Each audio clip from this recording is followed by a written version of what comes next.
Welcome to एक पाठशाला पे आज भिडियो आम आलोचना करिया तुम सप्तम श्रेणी जो आनुआल वार्षिक परीक्षा तार साहित्यर किसी प्रश्नपत्र जोटा प्रैक्टिस टेस्ट तो या तुम्हें अभ्यास कर निहाती तुम परीक्षा भल हम।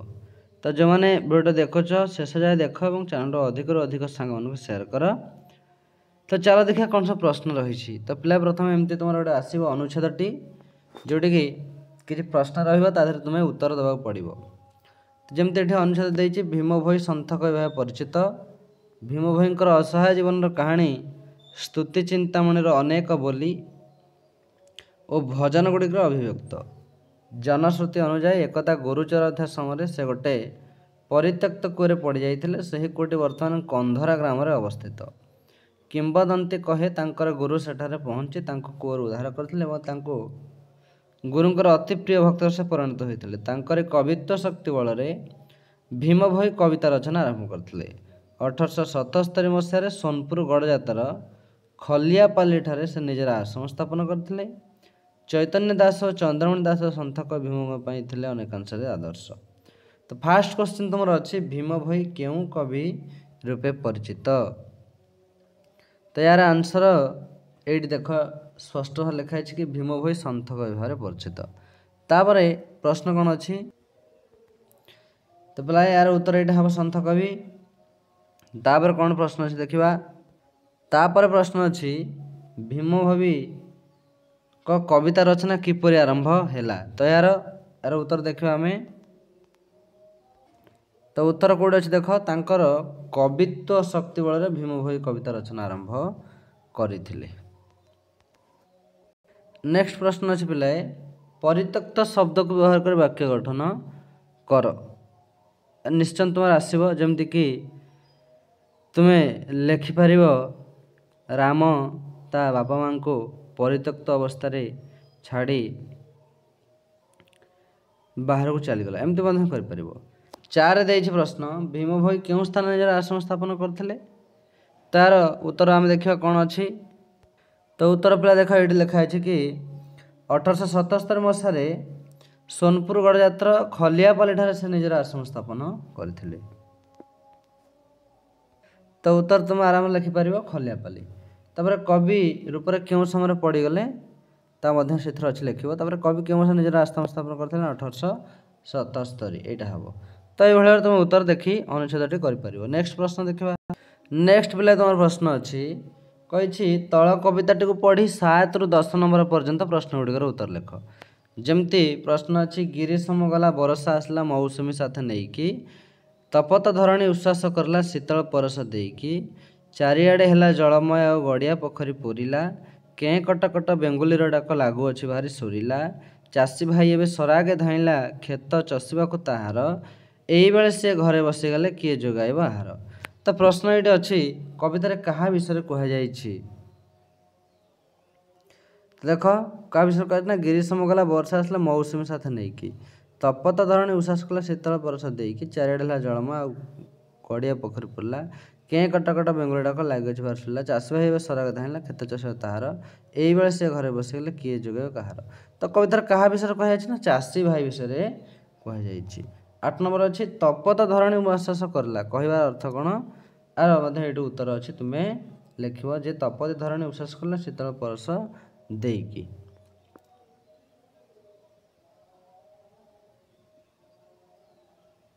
अर्थात गरम जो धरणी से धीरे धीरे उश्वास है कौन शीतल परस देकर वर्षा है वर्षा देकी। नेक्स्ट प्रश्न देखा। नेक्स्ट प्रश्न पिला अच्छी वर्षा क्या सांगर नहीं आसला बोली कहुई। तो उत्तर देखिए आम कौन अच्छी। तो वर्षा क्या सांगर नहीं आसला ना यार उत्तर ये अच्छी देख। तो पहले देख कही गिरीशम गला बरसा आसला क्या सांगर ना मौसुमी साथ नहीं कि अर्थात वर्षा मौसुम को नहीं मौसुम को नहीं कि आसला बोली ये लिख। 10 नंबर प्रश्न अच्छी पिलाए तुम चाषी भाई सरागरे खेत को धाईगले कहीं ना चाष कार्य करने आराम तुम अनुच्छेद लिख लिख।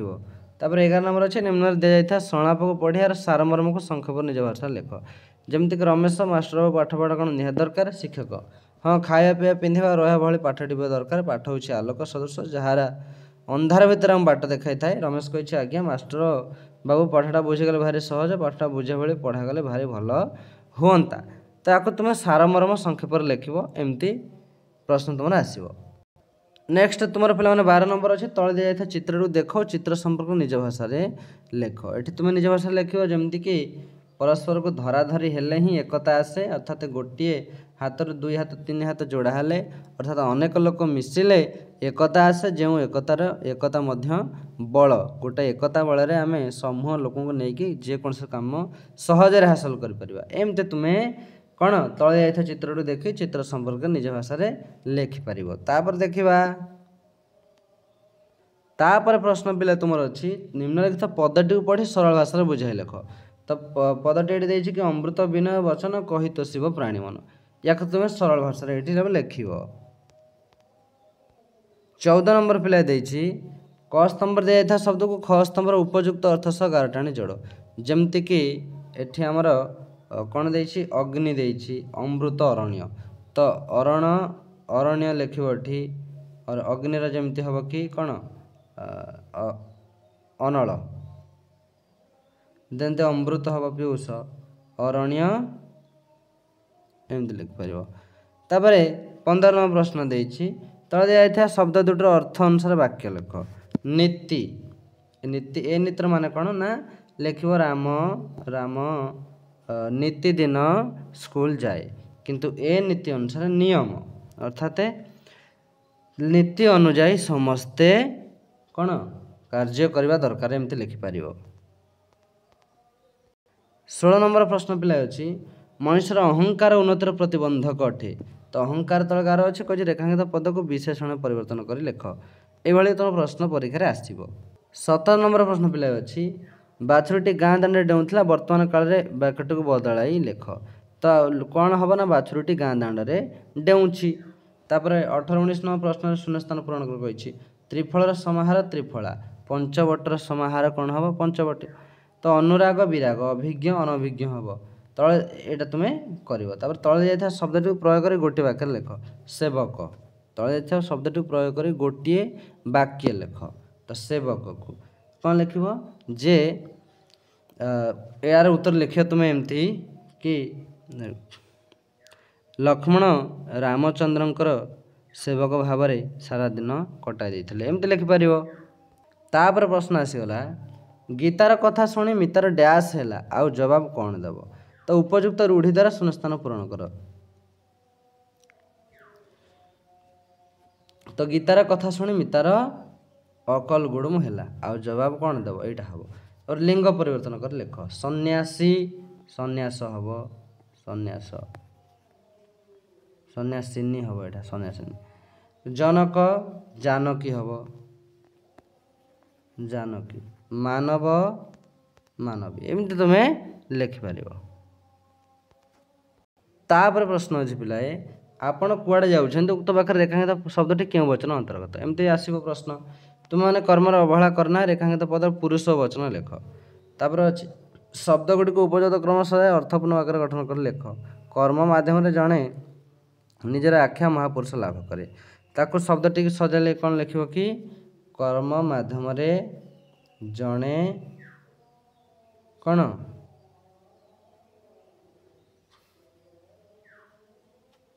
ये तुम कौन लिख ये लिख कौन निजर कर्म माध्यम जड़े महापुरुष आख्या लाभ करे ये तुम्हें लिखिपर। तापर प्रश्न पिला अच्छी भाषांतर यार उपयुक्त अर्थटी बाछी तले लेख। भाषा और अंतर अन्य भाषा भाषारू अंतर भाषा को अंतर। तो भाषांतर कहले कौन ना भाषारू अंतर। तापर कही 27 नंबर तले दिया वाक्य उपयुक्त विराम चिन्ह व्यवहार कर वाक्यटी आउ थे लेख। से सुंदर उपदेश दिखते मात्र निजे आचरण करती ना एमती लिख। तापर कही 28 नंबर निम्नलिखित प्रसंग मध्य 70 80 शब्द मध्य जेकोसी गोटे विषय लेख। वृक्ष आमर बंधु सुस्थ जीवन व्यायाम समानुवर्तिता आ विषय तुम किसी लिख। तो पे आम आलोचना करते तुम सप्तम श्रेणी जो वार्षिक परीक्षा हुए तार किसी प्रश्न जोटा कि अभ्यास तुम यही प्रश्न तुम परीक्षा आसे। तो या भलसे प्राक्ट कर निहत तुम परीक्षा भल हम तेणु प्राक्ट सेट सब पिला तो निहाती अधिकରୁ ଅଧିକ ପ୍ରାକ୍ଟିସ୍ କର ଏବଂ ସାଙ୍ଗମାନଙ୍କୁ ଅଧିକରୁ ଅଧିକ ସେୟାର କର। ଆଶା କରୁଛି ନିହାତି ଭଲ ଲାଗିଥିବ। ତୁମ ପରୀକ୍ଷା ଏଇଭଳି ସବୁ ପ୍ରଶ୍ନ ଆସେ, ତାକୁ ତୁମେ ପ୍ରାକ୍ଟିସ୍ କଲେ ନିହାତି ତୁମ ପରୀକ୍ଷା ଭଲ ହେବ। ତ ସାଙ୍ଗମାନଙ୍କୁ ନିହାତି ଅଧିକରୁ ଅଧିକ ସେୟାର କର।